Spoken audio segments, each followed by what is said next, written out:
Salam saudara-saudara yang dikasih Tuhan. Kembali lagi dalam program Extending Grace, menyebarluaskan kasih karunia. Bersama saya Adi Jona Alfredo. Berjumpa lagi dalam program kasih karunia dengan tema kuat dalam kasih karunia. Manusia yang telah menerima Yesus, yang sudah menerima Yesus sebagai Tuhan dan Juru Selamat, dia adalah ciptaan baru, menjadi manusia baru, dan menjadi anak-anak Allah. Yohanes 1 ayat 12. Firman Tuhan berkata, tetapi semua orang yang menerimanya diberinya kuasa untuk menjadi anak-anak Allah. Tetapi masalahnya, karena banyaknya tantangan, rintangan, masalah, cobaan yang kita hadapi di dunia ini, iblis menggunakan hal itu untuk membuat kita lupa akan identitas dan jati diri kita dalam Kristus Yesus. Apa saja yang dipakai oleh iblis untuk kita jatuh, membuat kita jatuh.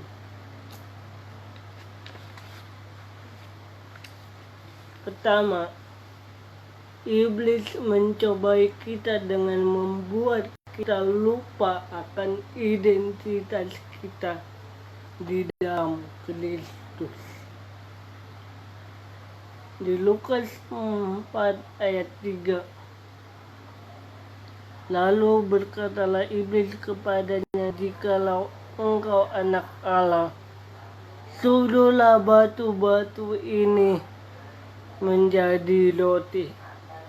Dalam konteks ini adalah kisah tentang pencobaan Tuhan Yesus di padang gurun selama 40 hari lamanya dia berpuasa di padang gurun.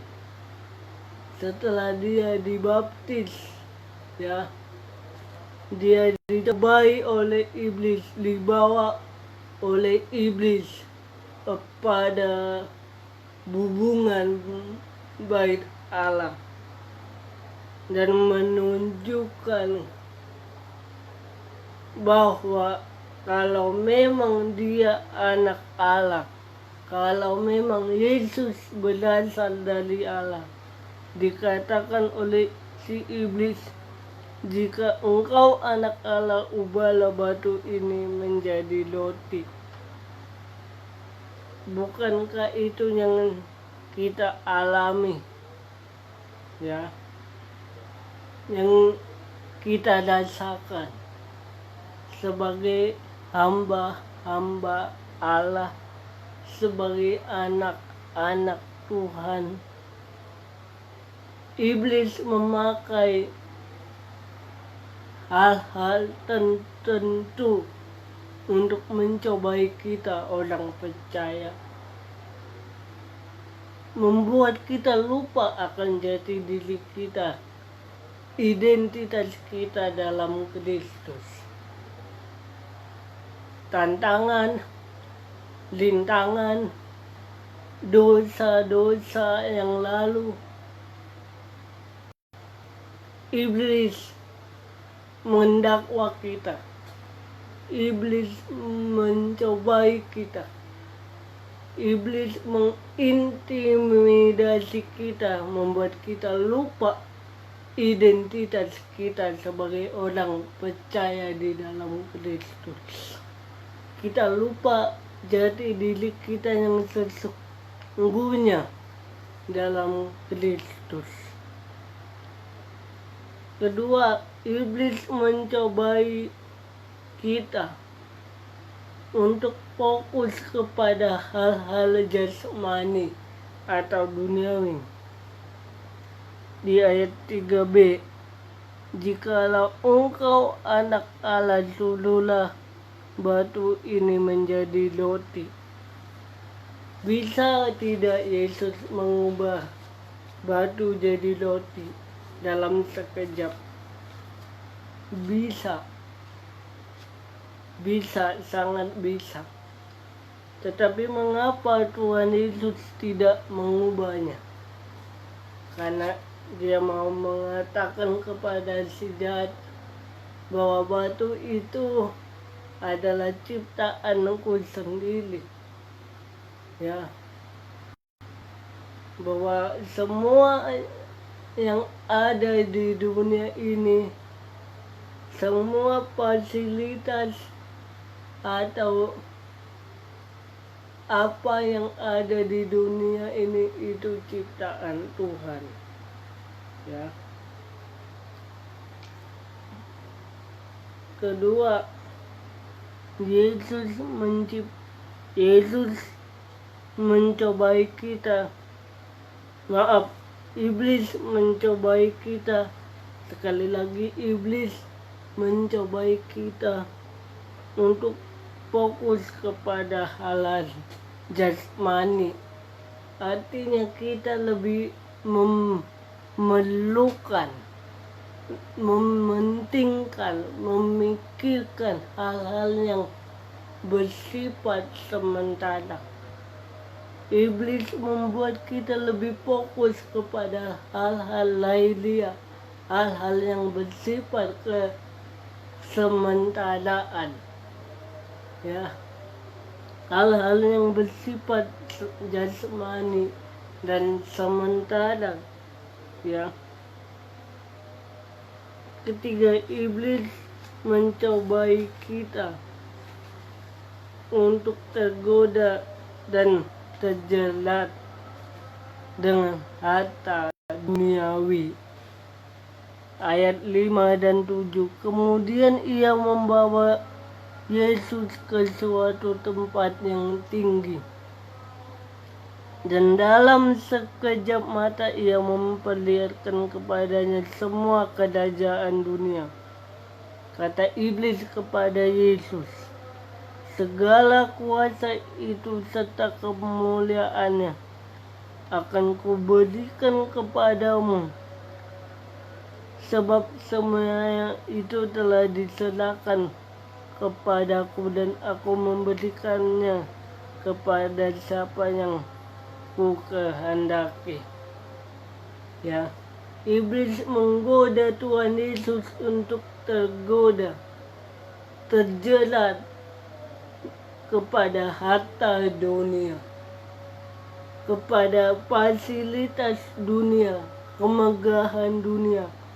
Meskipun kita tahu bahwa segala yang ada di dunia ini, yang ada di bumi ini, itu ciptaan Tuhan Yesus sendiri, yang adalah Allah yang menjelma menjadi manusia. Bukankah itu yang terjadi di akhir zaman ini? Manusia menjadi hamba uang, tidak mempedulikan agama. Ya, tidak ada yang mempedulikan Tuhan. Terjerat kepada hawa nafsu dunia, yaitu harta dunia, fasilitas dunia. Ya, tapi Tuhan Yesus menang atas itu. Ya. Yesus menang atas itu.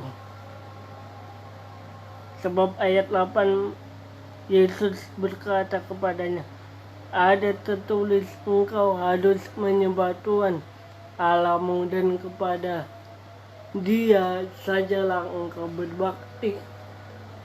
Bagaimana kita supaya kita kuat dalam kasih karunia? bagaimana kita supaya kita kuat dalam kasih karunia dan tidak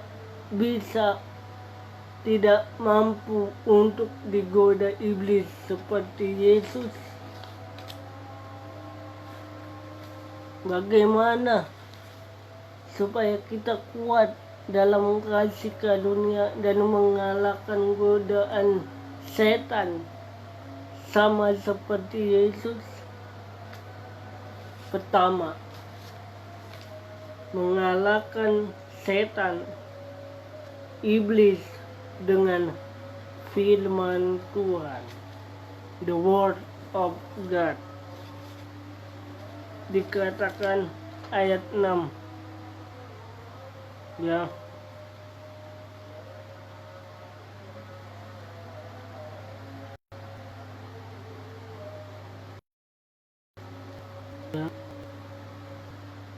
dikatakan di ayat 6, kata iblis kepadanya, segala kuasa itu serta kemuliaannya akan kuberikan kepadamu, sebab semuanya itu telah diserahkan kepadaku, dan aku memberikannya kepada siapa yang ku kehendaki. Jadi kalau engkau menyembah aku, seluruhnya itu akan menjadi milikmu. Ayat 8, tetapi Yesus berkata, ada tertulis, engkau harus menyembah Tuhan Allahmu dan kepada-Nya lah engkau berbakti. Dikatakan di ayat 8, ada tertulis, artinya ada firman Tuhan, ya, ada firman Tuhan. Di ayat 3, ayat 4 dikatakan juga ada tertulis, manusia hidup bukan dari roti saja, ya, tetapi setiap firman yang keluar dari mulut Allah. Coba kita buka Matius 3 ayat 17.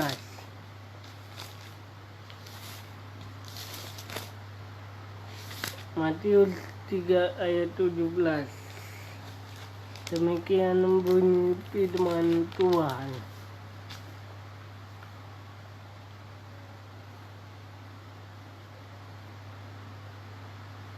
Ya.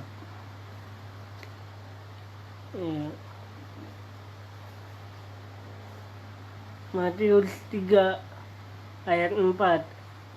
Maksud saya, bagaimana supaya kita bisa mengalahkan setan atau iblis sama seperti Yesus, yaitu Matius 4 ayat 4.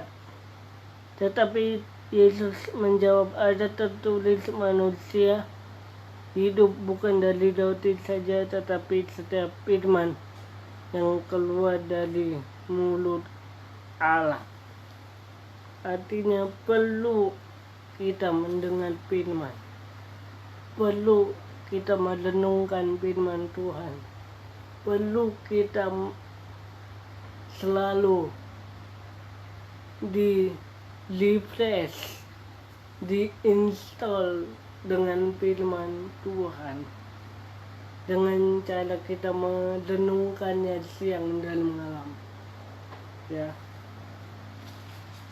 Tuhan mau kita hidup dalam firman-Nya, ya, dan firman itu telah menjadi manusia, diam di antara kita, tinggal di hati kita, yaitu Yesus Kristus, Tuhan dan Juru Selamatmu, Juru Selamatku, yang ada di dalam hatimu, ada di dalam hatiku. Mengalahkan setan dengan firman Tuhan, ya. kedua menyembah Allah dan berbakti hanya kepadanya. Lukas 4 ayat 8. Lukas 4 ayat 8. Bagaimana kita supaya kuat dalam kasih karunia, yaitu Lukas 4 ayat 8. Tetapi Yesus berkata kepadanya, ada tertulis, engkau harus menyembah Tuhan Allahmu dan kepada Dia sajalah engkau berbakti. Kapanpun, dimanapun, kita harus menyembah Tuhan, berbakti kepada Tuhan. Ya, berbakti kepada Tuhan bukan ketika kita di gereja saja, di persekutuan saja, di komunitas saja. Menyembah Tuhan bukan saja ketika kita ke gereja saja atau ikut rutinitas kegiatan rohani agamawi semata.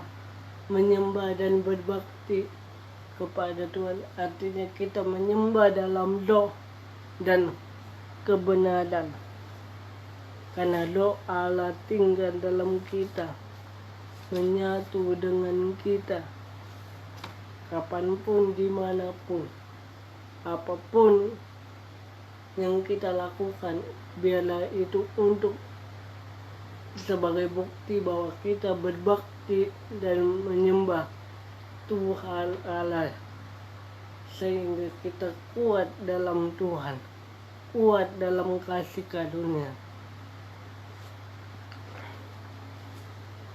Berjaga-jagalah, sadar sebab lawanmu si iblis. 1 Petrus 5 ayat 8. Demikian firman Tuhan. Sadarlah dan berjaga-jagalah, lawanmu si iblis berjalan keliling seperti singa yang mengaum-ngaum dan mencari orang yang dapat ditelannya. Untuk dapat saudara dan saya kuat dalam kasih karunia, berjaga-jagalah, sadar, peka bahwa lawanku adalah si iblis, seperti singa yang mengaum-ngaum. Jadi saat saudara dan saya kenal siapa itu si jahat, bagaimana saudara tahu bahwa setan itu datang, iblis itu datang? Bukan ketika kita melihat hantu, bukan ketika kita melihat kuntilanak, ya, bukan ketika kita lihat pocong, tidak. Setan atau iblis itu selalu ada di sekeliling kita untuk menggoda kita, menggocok iman kita lewat hal-hal negatif yang mempengaruhi hidup kita untuk tidak memandang kepada Yesus, untuk tidak percaya kepada Yesus, untuk tidak berbakti kepada Yesus. Itu setan. Persoalannya kita tidak peka akan hal itu, ya, sehingga kita jatuh ke dalam pencobaan. Makanya ketika Yesus berdoa di Taman Getsemani sebelum dia ditangkap oleh si Yudas, Iskariot, Tuhan Yesus mengajarkan kepada ke-11 muridnya, berjaga-jagalah dan berdoalah supaya engkau tidak jatuh ke dalam pencobaan. Ya, pencobaan itu selalu ada dalam hidup ini.